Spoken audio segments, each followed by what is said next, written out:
Well, good evening, everyone. Today I am wanting to talk to you about Michael Connelly's latest book in the Harry Bosch series, The Wrong Side of Goodbye, read by Titus Welliver. And I hope I pronounced that last name correctly. That is how it is spelled, so I apologize if I mispronounced it.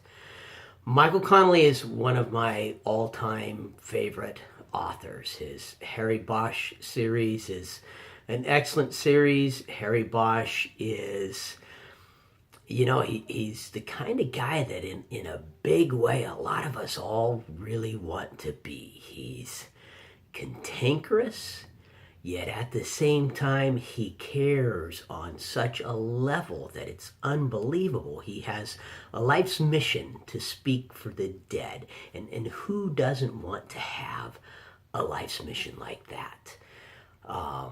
Titus Welliver does an excellent job of narrating the book. You can see that that Harry Bosch, by this point in time, has aged a little bit. He has mellowed a little bit. He's still cantankerous. He's still somebody that you do not want to mess with. But in some of the earlier, younger versions of Harry Bosch, there are buttons in books that he would go out of his way to push. And so in this book, there are times when you're expecting him to just go over there and not just push that button, pound on that button. And he doesn't. He just does his thing and walks away and kind of ignores the button and doesn't really push the button. And I like that. That shows what you would expect from someone when we're younger. We're more arrogant. We're ready to take on the world. And as we age, we learn a little wisdom. We learn a little patience. It doesn't completely change us. We just learn a little bit. And you can see the author's done an excellent job of evolving Harry in that fashion. Now, in this story, he is no longer with the Los Angeles Police Department. He's part-time with the San Fernando Police Department. And he's also a private detective. He gets hired to find an heir for a billionaire who doesn't even know if he has an heir. And the story takes two paths. The one path is Harry's search for the heir and where that leads him. And that alone, by itself, makes for a very interesting read.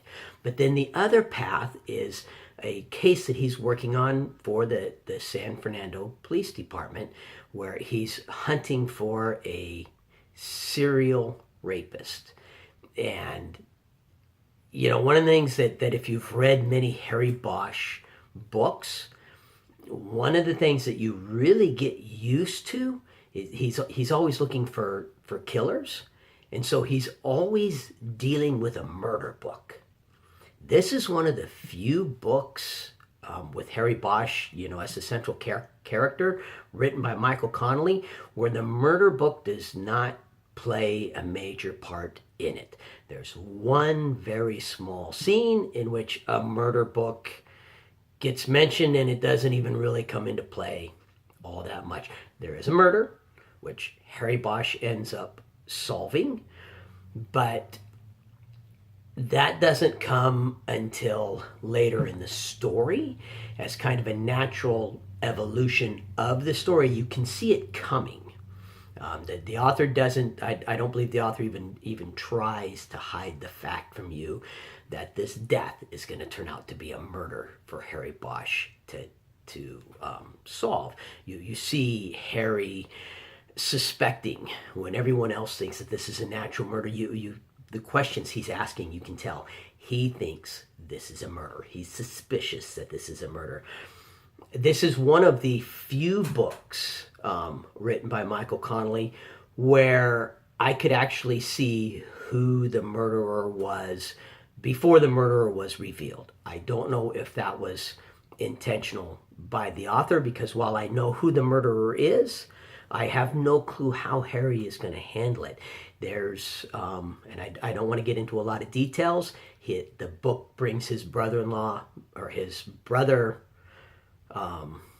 half-brother, that's the word I was looking for, his half-brother, Mickey Haller, the Lincoln lawyer, into it, and there's some really good interplay between the two of them. You get to see a little bit of the development of that relationship to the two of them, because of course it was a while before they discovered that they were half brothers.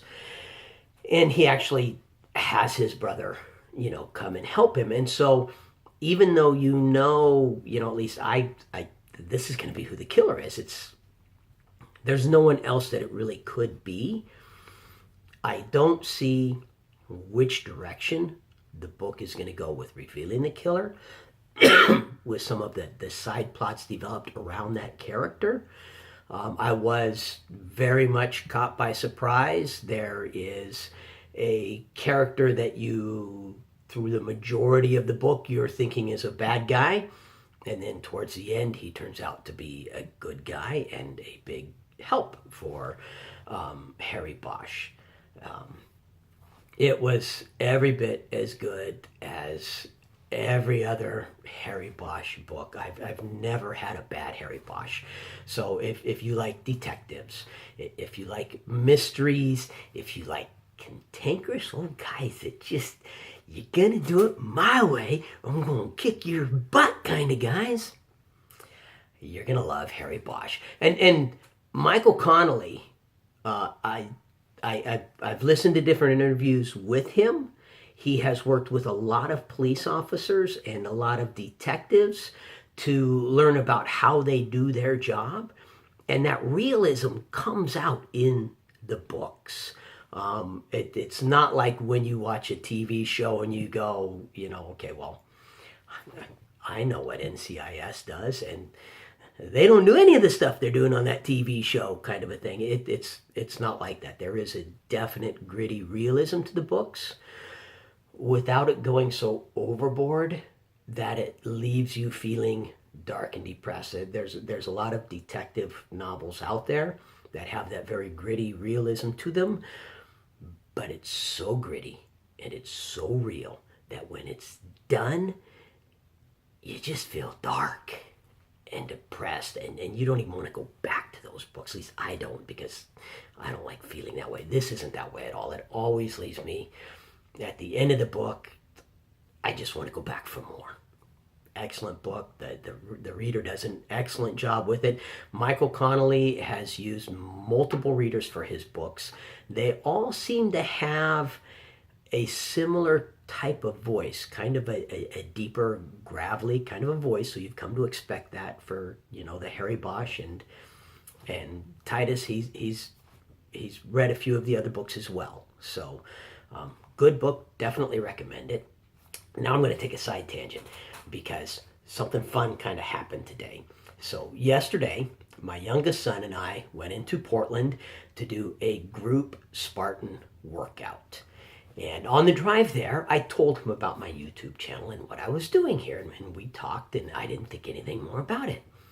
Well, last night, I got an email, from YouTube telling me that I had a subscriber. I didn't even know anyone had even seen my videos, let alone subscribe. So I go on and I look. I've got 4 subscribers.